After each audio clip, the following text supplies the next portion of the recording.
Hello everyone. तो चलिए आज का क्लास स्टार्ट करते हैं। आज का क्लास है आपका एसपी बख्शी का idioms and phrases part number 14। इसको बहुत बेहतरीन तरीके से हम लोग पढ़ने वाले हैं और ये है आपका त्रिगीतम 4 AM क्लब। टेलीग्राम पर एक ग्रुप है, यहाँ पर आप लोग ज्वाइन हो सकते हैं और इसका बेनिफिट उठा सकते हैं कि कैसे लोग वहाँ पर 4 बजे मॉर्निंग में उठ करके लोग अटेंडेंस देते हैं। तो आप भी ऐसा कर सकते हैं, एक कंटिन्यूटी बनेगी आपकी। और ये है आपका पर्सनल गाइडेंस के थ्रू मैं लोगों को बताता हूँ कि वोकैबुलरी कैसे याद करने चाहिए और वीकली टास्क देता हूँ।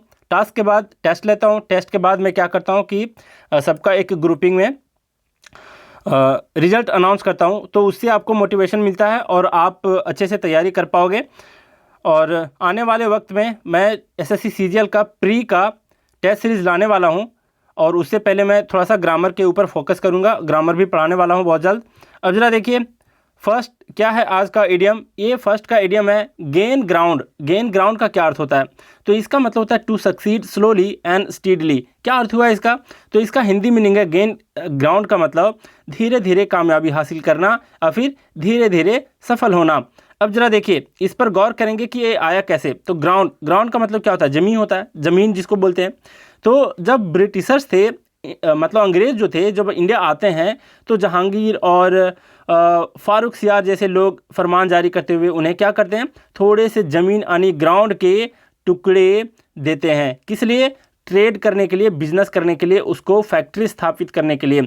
फिर अंग्रेज़ क्या करते हैं, धीरे धीरे पूरे इंडिया में अपना पैर पसार लेने में सक्सेस होते हैं। मतलब गेन किया ग्राउंड को, फिर से पूरे इंडिया में पांव जमाने में सक्सेस हुआ। तो कहते हैं ना कि उंगली पकड़ने दो तो एक दिन पूरे बाह तक पहुंच जाएगा और फिर पूरे ग्राउंड तक गेन कर लेगा। बात समझ रहे हो? तो इसका मतलब ये है और इसी को आप रिलेट करते हुए समझ सकते हो कि किसी को भी अगर उंगली पकड़ना चाहे कोई भी व्यक्ति आपका, तो सोच समझकर पकड़ने देना, वरना पूरे ग्राउंड पे वो हासिल कर लेगा। तो कहने का मतलब है कि इसी तरीके से ये आया है। गेन ग्राउंड का मतलब है कि पूरे ग्राउंड को गेन करने में धीरे धीरे वो सक्सेस हो गए, तभी से ये फेमस है कि गेन ग्राउंड का मतलब होता है धीरे धीरे कामयाबी हासिल करना, धीरे धीरे सफल होना। तो ये है आपका इसका मीनिंग। अब इसका देखेंगे हम लोग कि क्या दिया है एग्जाम्पल में। है the belief in the abolition of dowry system is gaining ground. मतलब कि जो बिलीफ है, विश्वास है कि आज नहीं तो कल अबॉलिश हो जाएगा, मतलब खत्म हो जाएगा क्या, डाउरी सिस्टम। तो वो धीरे धीरे सक्सेस हो रहा है, गेनिंग ग्राउंड कर रहा है, मतलब धीरे धीरे कामयाबी हासिल कर रहा है, धीरे धीरे सफल हो रहा है अबोलिशन की ओर। सेकंड नंबर है आपका गेट ऑफ स्कॉट फ्री। क्या है ये? Get off scot free. तो इसका मीनिंग जो होता है वो होता है टू एस्केप विदाउट पनिशमेंट। और इसका मीनिंग हुआ क्या हिंदी में? गेट ऑफ स्कॉट फ्री का मतलब तो बिना दंड का बच निकलना। और यहाँ पर है आपका गेट ऑफ, ये गेट ऑफ है और इस गेट ऑफ का मतलब ही होता है बच निकलना। अब देखेंगे हम लोग स्कॉट फ्री आया कैसे। तो स्कॉट फ्री आया है एक जर्मन वर्ड स्कोइट से। ध्यान देना, ये वाला स्कोइट वर्ड। और ये जो स्कॉट आया है और इसका कोई स्कॉटलैंड से लेना देना नहीं है। स्कॉटलैंड जो एक कंट्री है तो उससे इसका कोई लेना देना नहीं। और स्कॉट एक तरह का क्या हुआ करता था, एक तरह का उन सारे ग्रामवासियों के लिए जो एक पर्टिकुलर टाउन या विलेज में रहा करते थे, उनके लिए एक टैक्स हुआ करता था। स्कॉट नाम का टैक्स हुआ करता था। फिर कुछ लोग क्या किए, इस टैक्स से बचने के लिए उस टाउन से भाग करके पहाड़ और जंगलों में वहीं पर जा करके बसने लगे, इस स्कॉट नाम के टैक्स से बचने के लिए। और इस प्रकार इन लोगों को स्कॉट फ्री कहा जाने लगा। मतलब जो लोग इस टैक्स से बच करके फ्री होकर के भाग गए कहीं दूसरी जगह बसने के लिए, तो इन लोगों को स्कॉट फ्री कहा जाने लगा। और तब से इसका मीनिंग बिना दंड का, बिना टैक्स का बच निकलना फेमस हो गया। तो इस तरीके से आप समझे कि गेट ऑफ स्कॉट फ्री का मतलब है बिना दंड का बच निकलना। अब जरा देखिए इसका एग्जाम्पल दिया, a murderer can also very easily get off scot free for lack of evidence. मतलब कोई हत्यारा है वो क्या कर सकता है, वो भी बहुत आसानी से गेट ऑफ स्कॉट फ्री हो सकता है, बिना पनिशमेंट का बच निकल सकता है। कब? फॉर लैक ऑफ एविडेंस, जब गवाही की क्या हो, लैक हो, कमी हो। तो ये इसका मीनिंग है। अब जरा थर्ड नंबर पर देखेंगे कि थर्ड नंबर है क्या। थर्ड नंबर है आपका grease the palm. Grease the palm काफ़ी फेमस है, काफ़ी सारे एग्जाम्स में पूछे जा चुके हैं, खास करके CHSL में। तो ग्रीस द पाम का अर्थ होता है टू ब्राइब, मतलब रिश्वत देना, घूस देना। अब जरा देखिए ये आया कैसे है। तो मान लो कि जब आपका साइकिल हर कोई चलाए होगे आप लोगों में से, तो जब आपका साइकिल जाम चलने लगे तो आपके दिमाग में सबसे पहले यही आता है कि इसके व्हील्स में जो बॉल बेयरिंग लगे होते हैं उसमें ग्रीस लगाना पड़ेगा। ये आता है कि नहीं? तो ग्रीस यानी चिकनाई युक्त एक तरह का ऑयल है। तो यहीं से ग्रीस का सेंस मनी से लिया गया है कि किसी व्यक्ति से अगर स्मूथली काम लेना है तो उसके हथेलियों को क्या करना पड़ेगा, जरा घी मक्खन लगाना पड़ेगा। मतलब क्या करना पड़ेगा, घूस देना पड़ेगा, रिश्वत देना पड़ेगा। तो इसी तरीके से ये ग्रीस को रिलेट करते हुए, एक मनी से रिलेट करते हुए यहाँ पर लिया गया है। तो ग्रीस द पाम का अर्थ होता है रिश्वत देना, घूस देना। मतलब किसी से भी स्मूथली काम कराना हो, जैसे साइकिल को स्मूथली चलाना हो तो उसके बॉल बेयरिंग में ग्रीस लगाना ही पड़ेगा। इसी तरीके से किसी व्यक्ति से काम निकलवाना हो तो उसे ग्रीस द पाम करना पड़ेगा, मतलब उसे रिश्वत देना होगा, घूस देना होगा। अब देखते हैं इसका एग्जाम्पल है क्या। इसका एग्जाम्पल है नाउ अडेज, मतलब आजकल, if you want to get your work done, अगर आप चाहते हो कि आपका काम हो जाए, you will have to grease the palm of someone or the other. मतलब क्या कि आपको क्या करना पड़ेगा, you will have to grease the palm, मतलब आपको उसे रिश्वत देना होगा किसी ना किसी व्यक्ति को। तो ये इसका मीनिंग है। नेक्स्ट है आपका 4th नंबर, गर्ड अप द लोइंस। ये लायंस नहीं है, जरा ध्यान देना स्पेलिंग पे। ये वाला लायंस नहीं है, ये है लोइन। और लोइन का अर्थ होता क्या है ये देखेंगे। तो गर्ड अप द लायंस का जो मीनिंग है वो होता है to prepare for hard work. इसका क्या अर्थ हुआ, तो इसका मतलब है, सबसे पहली बात एक एक करके देखते हैं। गर्ड अप का मतलब होता है कमर कसना। यानी क्या, कमर कसने का क्या सेंस होता है हिंदी मुहावरे में, तो कमर कसने का मतलब होता है तैयार रहना। और लोइंस, ये जो लोइंस है इसका मतलब होता है लंगोट, जिसको धोती भी बोलते हैं। धोती को भी लोइन कहते हैं, लुंगी को भी आप क्या कहते हैं, लोइन कहते हैं। तो इसका ओरिजिन हुआ कहाँ से, गर्ड अप द लोइंस का मतलब इसका ओरिजिन हुआ कहाँ से, तो इसका ओरिजिन हुआ है किसानों से। तो जब वो खेतों में उतरते हैं उसके पहले क्या करते हैं, अपने लोइन को क्या करते हैं, थोड़ा सा ऊपर उठा करके, अपने लुंगी को थोड़ा सा ऊपर उठा करके कस कर बांधते हैं। जिसका मतलब है क्या कि वे खेतों में मेहनत करने के लिए तैयार हैं। अब वो खेतों में उतरने के लिए बिल्कुल तैयार हैं। तो इस तरीके से गर्ड अप द लोइंस का मतलब होता है मेहनत करने के लिए तैयार रहना। तो ये भी आप लोगों को याद हो गया होगा। अब जरा देखते हैं 5th नंबर क्या कह रहा है। 5th नंबर है गो टू द डॉग्स। क्या अर्थ है इसका, तो इसका मतलब होता है टू बी रूइंड, मतलब बर्बाद हो जाना, कंगाल हो जाना। ये कहलाता है आपका गो टू द डॉग्स। अब देखेंगे कि इसका ये आया कहाँ से है। तो गो टू द डॉग्स जो है ये, अब आप अक्सर देखे होंगे कुछ भिखारियों को कुत्तों के साथ। आप चाहे आप किसी भी कंट्री में चले जाओ, आपको भिखारियों की दोस्ती कुत्तों के संग देखने को जरूर मिलेगी। और ये सदियों सदियों से चला आ रहा है कि गो टू द डॉग्स का मतलब साफ साफ यहाँ पर है, जाहिर करता है ये कि कोई कंगाल हो गया है या फिर बर्बाद हो गया है। तो गो टू द डॉग्स का मीनिंग इसी से लिया गया है, भिखारियों से, कि आप क्या होते हो, कंगाल हो जाते हो, बर्बाद हो जाते हो। तब कोई कहता है आपको कि you have gone to the dogs, मतलब आप बर्बाद हो चुके हो, भिखारी बन चुके हो। तो गो टू द डॉग्स का मतलब आप लोग कभी नहीं भूलोगे, जहाँ तक मुझे लगता है। अगर आप थोड़े से इमेजिन कर पा रहे होगे तो जाहिर सी बात है कि जब मैं बता रहा हूँ कि भिखारियों के संग कुत्ते होते हैं, उनकी दोस्ती होती है, तो आप थोड़ा बहुत तो इमेजिनेशन कर ही पा रहे होंगे, जाहिर सी बात है। तो इसका मतलब भी है गो टू द डॉग्स का मतलब कि बर्बाद हो जाना या फिर कंगाल हो जाना। अब देखेंगे इसका एग्जाम्पल दिया क्या है यहाँ पर। इसका दिया the rich industrialist will go to the dogs, मतलब कोई उद्योगपति है जो बहुत जल्दी क्या होगा, will go to the dogs, मतलब कंगाल हो जाएगा या फिर बर्बाद हो जाएगा, because of his son's bad habits, क्योंकि उसके पुत्र के बैड हैबिट्स के वजह से वो बहुत जल्दी क्या हो सकता है, कंगाल हो सकता है। अब जरा देखिए इसका पिक देख लीजिए आप लोग। ये हैं बेचारे कोई गरीब सा आदमी, इस गरीब के संग एक यहाँ पर 2 कुत्ते हैं। बहुत सारे जो ऐसे भिखारी होते हैं 4-5 कुत्ते को अपने साथ रखते हैं और एकदम पूरा दोस्ती बना करके चलते हैं उससे। तो यही इसका मीनिंग है कि you have gone to the dogs, मतलब आप बर्बाद हो चुके हो, आप कंगाल हो चुके हो। अब जरा देखिए, ये तो हो गया इसका मीनिंग क्लियर 5th नंबर का। अब जरा 6th नंबर देखिए। मैं थोड़ा तेज़ी इसलिए पढ़ाता हूँ ताकि आपका दिमाग भटके नहीं। और हकीकत है, आप कोई भी चीज़ अगर तेज़ी से पढ़ते हो तो आपका ध्यान जल्दी नहीं भटकता, और आप बहुत स्लो मोशन में पढ़ाई करोगे तो जाहिर सी बात है आपका ध्यान इधर उधर भटकेगा, एकदम बंदरों की तरह नाचेगा। तो उसको कंट्रोल अगर करना है तो एक अच्छे टीचर से पढ़ो ताकि आपका ध्यान ज़्यादा भटके नहीं। तो इसी वजह से मैं जल्दी जल्दी बोला करता हूँ और कोशिश करता हूँ कि कम टाइम में ज़्यादा से ज़्यादा कंटेंट दे पाऊँ, बिना एंटरटेनमेंट का, बिना मजाक मस्ती का। जैसे बोर्ड पर लोग आकर के पढ़ाते हैं, कमेंट को पढ़ते हैं, चैट को पढ़ते हैं और अजीब अजीब सी बातें कहते हैं और कभी कभी तो हद भी पार कर देते हैं मजाक मस्ती में। तो वो सब मुझे अच्छा नहीं लगता पर्सनली, क्योंकि मैं जब खुद ही पढ़ाई करता था तो मुझे ये सब सारी चीज़ें पसंद बिल्कुल नहीं थी। अब ज़रा देखिए 6th नंबर क्या है, ये है आपका get one self into a mess. क्या मतलब है इसका, मेस का क्या अर्थ होता है? तो देखेंगे get one self into a mess का मतलब होता है टू ड्रिफ्ट इंटू ट्रबल। क्या अर्थ है इसका, टू ड्रिफ्ट इंटू ट्रबल का?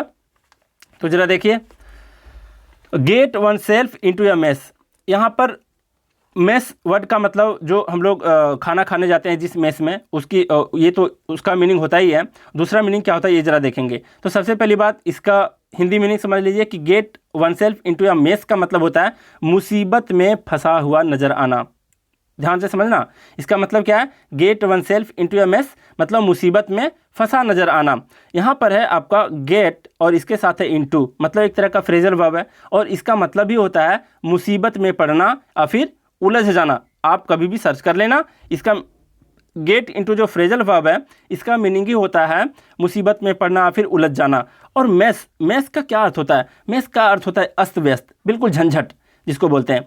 तो बहुत मान लो कि आपका एग्ज़ाम आज से 1 साल बाद होने वाला है या फिर आज होने वाला है, तो आप पिछले 1 साल में क्या करते हो, बहुत सारे नोट्स बना डालते हो। फिर क्या होता है, एग्ज़ाम टाइम में पूरा रूम को मेस कर देते हो, आप पूरी तरह से अस्त व्यस्त कर देते हो, नोट्स से भर देते हो और तरह तरह की बुक्स आप खरीद लेते हो। फिर क्या होता है, फिर आप जब एग्ज़ाम का वक्त आता है तो सोचने लगते हो यार किस नोट्स को पढूं, किसको रिवाइज़ करूं, किस में मैंने सारे मटेरियल लिख करके रखे हैं। तो इस तरीके से जो आप अस्त व्यस्त कर देते हो, मेस कर देते हो और उसके गेट इनटू हो जाते हो उसमें, मतलब बिल्कुल झंझट में पड़ जाते हो, उलझन में पड़ जाते हो, मुसीबत में पड़ जाते हो इस तरीके से। तो आप आखिरी वक्त पे अपनी तैयारी बढ़िया से नहीं कर पाते हो। बात समझ रहे हो? तो ये इसका कहने का मतलब है कि मेस का मतलब हो गया कि बहुत सारे अस्त व्यस्त कर देना हर एक चीज़ को। तो इसी से आप सेंस समझ पा रहे होंगे कि एग्ज़ाम के आखिरी वक्त पे आप अगर बहुत ज़्यादा अस्त व्यस्त कर दी हो किताबों को, अपने नोट्स को मेस बना करके रख दी हो, तो आप गेट इनटू हो जाओगे, मतलब मुसीबत में पड़ जाओगे, उलझन में पड़ जाओगे। तो इसी से इसका सेंस रिफ्लेक्ट होता है, get one self into a mess का मतलब मुसीबत में फंसा नज़र आना। अब ज़रा देखिए यहाँ पर क्या है, एग्जाम्पल क्या है, due to sheer ignorance Vijay seems to have got himself into a mess in his office. मतलब क्या है यहाँ पर, यहाँ पर है ड्यू टू शेयर इग्नोरेंस। क्या अर्थ हुआ इसका? तो इसका अर्थ हुआ बिल्कुल अज्ञानता के कारण। मतलब इग्नोरेंस का मतलब अज्ञानता, शेयर का मतलब बिल्कुल, मतलब कंप्लीटली, एंटायरली जिसको बोलते हैं। तो क्या हुआ यहाँ पर कि बिल्कुल अज्ञानता के कारण विजय जो है वो ऐसा प्रतीत हो रहा है कि to have got himself into a mess in his office, मतलब वो अपने ऑफिस में क्या हो गया, बिल्कुल मुसीबत में फंसा हुआ नज़र आ रहा है। मान लो बहुत सारा फाइल्स होंगे उसके ऑफिस में, कुछ समझ नहीं आ रहा होगा, आखिरी वक्त पे कोई उच्च अधिकारी है उससे मांग दिया है कि भाई फलाना फाइल को आप पूरा क्लियर करो, उसे समझ नहीं आ रहा होगा कैसे करूं, कहां पर रखाऊं। तो इस तरीके से वो क्या हुआ, मुसीबत में फंसा हुआ नज़र आ रहा है। तो get one self into a mess का मतलब होता है मुसीबत में फंसा नज़र आना। अब जरा देखिए 7th नंबर, ये देखेंगे हम लोग अच्छे से। ये है आपका गिव अ वाइड बर्थ। ये वाला बर्थ नहीं है, यहाँ पे ध्यान देना, इस बर्थ जो जन्म वाला बर्थ है ये नहीं है, यहाँ पर आई है और इस बर्थ में यहाँ पर ई है। मतलब जो ट्रेन का बर्थ होता है ना, सीट होता है जिसको जगह बोलते हैं, इसका हिंदी मीनिंग जगह होता है। तो गिव अ वाइड बर्थ का मतलब होता है क्या है, तो इसका मतलब होता है टू अवॉइड। क्या होता है इसका मतलब, टू अवॉइड, मतलब दूरी बनाकर रहना, बचे रहना किसी व्यक्ति से, ये कहलाता है आपका गिव अ वाइड बर्थ। अब जरा देखिए, आप इस इमेज को पहले ध्यान से समझो, इस इमेज को जरा ध्यान से देखो। ये ट्रेन है आपका, ये ट्रेन है और एक बंदा यहाँ पे है, एक बंदी इसी की बंदी है यहाँ पे बैठी हुई है। तो इसके पीछे का लॉजिक अभी समझेंगे, जरा ध्यान से समझना। अब एक कपल्स के बीच क्या होती है कि लड़ाई हो जाती है, मतलब इन दोनों के बीच एक बार क्या होती है, लड़ाई हो जाती है। और थोड़ा सा मैं एक देसी अंदाज में समझाने की कोशिश कर रहा हूँ, तो आप लोग समझना ज़रा। तो जब एक कपल्स के बीच लड़ाई होती है और ये जो महिला हैं वो क्या करती हैं, भागकर अपने मायके जाना चाहती है। और किससे जाना चाहती है, बिल्कुल ट्रेन से जाना चाहती है। और उसके पीछे कौन भाग करके आता है, पूरा भाग भाग के आता है, उसके हस्बैंड साहब। जब वो भाग करके आते हैं और ट्रेन में उसके पीछे चढ़ते हैं, और क्या होता है कि ये लड़की जो है ये इसके बगल में यहाँ पर बैठी हुई रहती है यहाँ पर। और फिर क्या हुआ कि जैसे ही वो आया और यहाँ पर वो बैठ गया, मतलब इसके बाजू में यहाँ पर बैठ गया, पहले ये यहाँ बैठी हुई थी, तो वो क्या करी, उसने क्या किया, अपने बर्थ को मतलब ए वाला सीट को छोड़ करके क्या करने लगी, वो दूसरे ये जो बगल वाला बर्थ है यहाँ पर चली गई। समझ रहे हो बात को आप लोग? तो हुआ क्या, ये पूरे बर्थ को पूरा छोड़ देती है और बोलती है नहीं तू ही बैठ, मुझे नहीं बैठना है यहाँ पे तेरे साथ। तो क्या कर रही है, एक तरह से इस तरह से वो अपना पूरा वाइड बर्थ, मतलब पूरा चौड़ा जो बर्थ है वो क्या करती है, उन्हें दे देती है, यानी वो उसे अवॉइड कर रही है, उससे क्या कर रही है, दूरी बना रही है। तो अब आप लोग अपने अपने सपने भी देखो इस दिन का, कि कहीं ऐसा तो नहीं हो रहा है। तो सपने देखना बुरी बात नहीं है, आप सपने देखोगे, इमेजिनेशन करोगे तो आपका IQ पावर भी बढ़ेगा, विजुअलाइजेशन जिसको बोलते हैं, जो एक मेमोरी पावर में सिखाया जाता है सबको। मेमोरी पावर के अगर क्लास कभी लिए होगे तो समझ रहे होगे। एक है दीपांकर शील, वो काफ़ी कुछ क्लासेस लिए हैं, तो मेरी बातों को रिलेट कर पा रहे होंगे कि ये सब क्या होता है। और वो मुंबई से लिए थे क्लास, जहाँ तक मुझे पता है, मैंने भी लिया है बहुत पहले। तो कहने का मतलब यहाँ पर है कि एक बंदा यहाँ पे ऐसे किस तरह से ये पूरा वाइड बर्थ ये इसको दे देती है, और होता क्या है कि एक तरह से इसे अवॉइड करती है, नज़रअंदाज करती है। तो इसका मतलब आप लोग समझ गए कि गिव अ वाइड बर्थ का मतलब है टू अवॉइड करना, मतलब दूरी बनाकर रहना किसी व्यक्ति से, या फिर बचे रहने की कोशिश करना किसी व्यक्ति से। तो इसका मतलब आप लोग समझ गए। अब यहाँ पर है क्या, इसका एग्जाम्पल ये है आपका, we should always give a wide berth to all selfish and mean person. मतलब हमें हमेशा क्या करना चाहिए, give a wide berth to all selfish and mean person, मतलब हम लोगों को दूरी बनाकर रहना चाहिए। किन लोगों से, ऑल सेल्फिश सारे स्वार्थी लोगों से, और मीन पर्सन्स सारे नीच लोगों से। मीन का मतलब कमीना भी होता है, तो सारे नीच लोगों से दूरी बनाकर हमें हमेशा रहना चाहिए। तो ये इसका मीनिंग था। अब देखेंगे हम लोग 8 नंबर। 8 नंबर क्या है, ये है आपका जेंटलमैन एट लार्ज। जरा ध्यान से इसको समझने की कोशिश करना। सबसे पहली बात है कि जो आपका एट लार्ज है ये फ्रेजल वर्ब है, और मैं बता चुका हूँ फ्रेजल वर्ब की क्लास में, मेरे ख्याल से फर्स्ट वीडियो में ही आपको देखने को ये मिल जाएगा फ्रेजल वर्ब के क्लास में, कि एट लार्ज का मतलब ही होता है क्या होना, मुक्त होना, स्वतंत्र होना, या फिर फरार होना। तो यहाँ पर एक जेंटलमैन के बारे में बता रहा है कि वो कैसे स्वतंत्र रहते हैं, कैसे फरार होते हैं। और जो ये सज्जन है, जेंटलमैन है, जो जिम्मेदारियों से हमेशा एट लार्ज रहे, मतलब स्वतंत्र रहे, हमेशा मुक्त होना चाहे, फरार होना चाहे, तो क्या वो विश्वसनीय हो सकता है?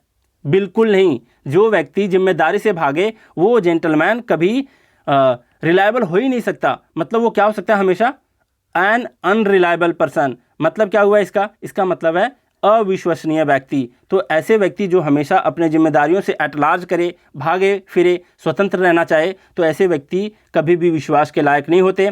जो व्यक्ति मेहनत नहीं करते, बिल्कुल बैठे बैठे खाना चाहते हैं, तो ऐसे व्यक्तियों पर बिल्कुल विश्वास नहीं किया जा सकता। तो जेंटल एट लार्ज का मीनिंग ही हुआ एन अनरिलायबल पर्सन, मतलब कि अविश्वसनीय व्यक्ति। अब यहाँ पर इसका दिया है example, we must not believe a gentleman at large, मतलब हमें कभी भी अविश्वसनीय व्यक्तियों पर बिलीव नहीं करना चाहिए, बिल्कुल नहीं करना चाहिए। तो ये भी इसका मीनिंग आप देख लिए कि कैसे आया है। 9th नंबर आपका गुड समैरिटन। क्या अर्थ हुआ इसका? गुड समैरिटन का मतलब होता है वन हु हेल्प्स स्ट्रेंजर्स। मतलब क्या हुआ इसका? तो इसका मतलब है नेक इंसान। सिंपल सी बात है, गुड समैरिटन का मतलब होता है नेक इंसान, और बहुत सारे एग्जाम में पूछा जा चुका है। अब देख लेना खोल करके किसी भी प्रीवियस ईयर का पेपर को। तो गुड समैरिटन का मतलब होता है नेक इंसान जो दूसरों की मदद करे, हु हेल्प्स स्ट्रेंजर्स, जो दूसरों की मदद करे। तो यह आया कहाँ से, इसके बारे में जरा चर्चा करेंगे। तो थोड़ा विजुअलाइजेशन करने की कोशिश करना जो मैं स्टोरी बताने जा रहा हूँ। तो यह एक स्टोरी से आया है कि क्या होता है कि एक बार एक व्यक्ति फटेहाल स्थिति में रोड साइड पड़ा रहता है, एकदम बिल्कुल मरने की नौबत आ जाती है उसकी। और फिर क्या होता है कि उधर से एक व्यक्ति आता है जो समैरिटन एक समुदाय का नाम है। तो समैरिटन समुदाय से बिलोंग करता है, वो उधर से आता है और उस लाचार व्यक्ति के पास रुकता है। लेकिन जैसे उसको उठाता है, बैठाता है, उसके बाद वो पाता है कि वह ज्यूस जो होता है ना, ज्यूस जिसको बोलते हैं यहूदी धर्म के लोग, यहूदी समुदाय के लोग, तो उससे बिलोंग करता है ये व्यक्ति जो फटेहाल स्थिति में वहाँ पर पड़ा रहता है। तो और यहाँ पर होता क्या है, इनके जगह पे होता क्या है कि समैरिटन और ज्यूस लोग जो हैं, यहूदी लोग हैं, उन समुदाय के बीच एक दूसरे के बीच बिल्कुल बहुत कट्टर दुश्मनी होती है और काफ़ी एक दूसरे से हेट किया करते हैं। लेकिन फिर भी जो एक ये समैरिटन व्यक्ति होता है, ये इसका दिल जो है उसका स्थिति देख करके पिघल जाता है और वह उसकी फिर भी मदद करता है, भले दुश्मनी हो फिर भी मदद करता है, और उसके कपड़े चेंज करता है, नहलाता है, खिलाता है, बहुत प्यार प्रेम देता है, और जब उसकी स्थिति ठीक हो जाता है तो उसको अपने घर तक छोड़ आता है। तो इस तरीके से गुड समैरिटन जो है, तो इसका मीनिंग जो फेमस हुआ वो एक नेक इंसान जो दूसरों की मदद करे, उसके सेंस में गुड समैरिटन आपका फेमस हुआ। ये यूरोपियन कंट्री से फेमस हुआ है। और मैं खास करके बता दूं, ये जो स्टोरी मैं बताया, ये स्टोरी जो जीसस हैं, लॉर्ड जीसस जो हैं, उन्होंने बताया था अपने कुछ भक्तों को। तो ऐसा कुछ है। तो गुड समैरिटन का मीनिंग आया कहाँ से, ये आप लोग समझ गए, और इसका मीनिंग होता है नेक इंसान जो दूसरों की मदद करे। अब जरा देखेंगे लास्ट वन क्या है भाई, तो ये है आपका give a good account of one self. क्या मीनिंग है इसका, तो इसका मतलब होता है टू एक्ट क्रेडिटेबली। क्या अर्थ हुआ इसका, तो इसका मतलब है प्रशंसा योग्य कार्य करना। Give a good account of one self, इसका मतलब है प्रशंसा योग्य कार्य करना। तो अब ये आया कैसे, ये जरा देखेंगे। सबसे पहली बात यहाँ पर गिव एन अकाउंट अगर बोलेंगे तो इसका क्या अर्थ होता है, इसका मतलब होता है हिसाब किताब देना, हिसाब रखना। तो यहाँ पर आप ध्यान से समझने की कोशिश करना कि मान लो आप एक कंपनी के मैनेजर हो, ठीक है, या फिर अकाउंटेंट हो, और आप हमेशा अच्छे से हिसाब किताब रखते हो, अकाउंट रखते हो, अच्छे से हिसाब किताब देते हो, और आपके अंदर कोई बेईमानी नहीं है, आप बेईमानी कोई करते ही नहीं हो, तो जाहिर है कि आपके काम की तारीफ होगी। अगर आप ऐसे करोगे तो जो कंपनी का जो ऑनर है वो आपकी प्रशंसा करेंगे ही करेंगे, और इसी तरह से आपको कहा जाएगा कि आप बिल्कुल प्रशंसा योग्य काम करते हो, आप अच्छे अकाउंट देते हो, अच्छे अकाउंट रखते हो, हिसाब किताब रखते हो, इसलिए आपको क्या कहा जाएगा कि आप प्रशंसा योग्य काम करते हो। तो यही मतलब है इसका मतलब क्रेडिटेबली का मतलब है प्रशंसा योग्य।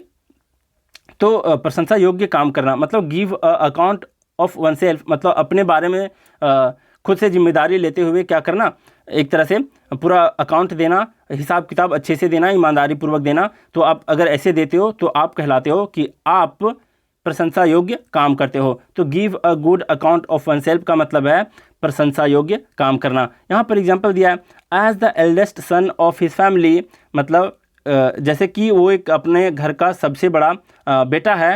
He gave a good account of himself, मतलब क्या करता है वो प्रशंसनीय कार्य करता है, प्रशंसा योग्य काम करता है।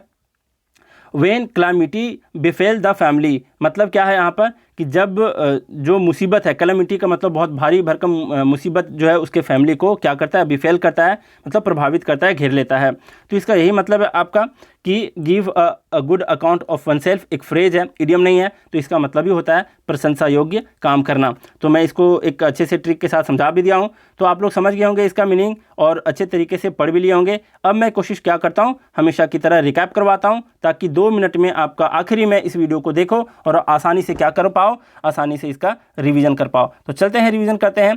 तो ये है आपका फर्स्ट नंबर का गेन ग्राउंड का मतलब होता है धीरे धीरे कामयाबी हासिल करना और फिर धीरे धीरे सफल होना। नेक्स्ट है आपका गेट ऑफ स्कॉट फ्री, इसका मतलब होता है बिना दंड का बच निकलना। थर्ड नंबर है ग्रीस द पाम, इसका मतलब होता है रिश्वत देना, घूस देना। नेक्स्ट आपका गर्ड अप द लोइंस, इसका अर्थ है कमर कस लेना, यानी मेहनत करने के लिए तैयार रहना। नेक्स्ट है fifth number go to the dogs, इसका मतलब भी आप लोग कभी नहीं भूल पाओगे, इसका मतलब होता है कंगाल हो जाना, बर्बाद हो जाना। नेक्स्ट क्या है आपका सिक्स्थ नंबर, ये जरा देखो, सिक्स्थ नंबर है get one self into a mess, get one self into a mess, क्या अर्थ है इसका, तो इसका मतलब होता है मुसीबत में फंसा हुआ नजर आना। सेवन्थ नंबर आपका गिव अ वाइड बर्थ, समझ गए होगे इस स्टोरी को अच्छे से, तो इसका मतलब है गिव अवॉइड बर्थ का मतलब कि किसी व्यक्ति से दूरी बनाने की कोशिश करना, दूरी बनाकर रहना और फिर बचे रहने की कोशिश करना, कैसे लोगों से, सेल्फिश और मीन लोगों से। नेक्स्ट क्या है आपका, नेक्स्ट है आपका 8 नंबर है जेंटलमैन एट लार्ज, क्या अर्थ है इसका, तो इसका मतलब होता है इसका मतलब एन अनरिलायबल पर्सन, मतलब अविश्वसनीय व्यक्ति। 9th नंबर है गुड समैरिटन, गुड समैरिटन का मतलब होता है नेक इंसान जो दूसरों की मदद करे, जो स्ट्रेंजर्स की मदद करे। और आखिरी जो है 10th नंबर ये है give a good account of one self, इसका मतलब है प्रशंसा योग्य कार्य करना। तो चलिए हम लोग आज बहुत सारे कुछ देखे, और आप लोग क्या कर सकते हो, अगर पहली बार इस वीडियो को देख रहे हो तो आप लोग जरूर मुझे यहाँ पर मैसेज देना। यहाँ पर मैं आप लोगों को इस तरीके से गाइड करूँगा कि आप लोग पूरे SP बख्शी के बुक में जितना सारा वोकैबुलरी दिया हुआ है पूरे का पूरे मैं याद करवा के ही छोड़ूंगा। और लोगों को करवा भी रहा हूँ और लोग मुझे काफ़ी ज़्यादा अप्रिसिएट कर भी रहे हैं और थैंकफुल भी हो रहे हैं। तो चलिए आज का क्लास हम लोग यहीं रैप अप करते हैं। Thank you very much.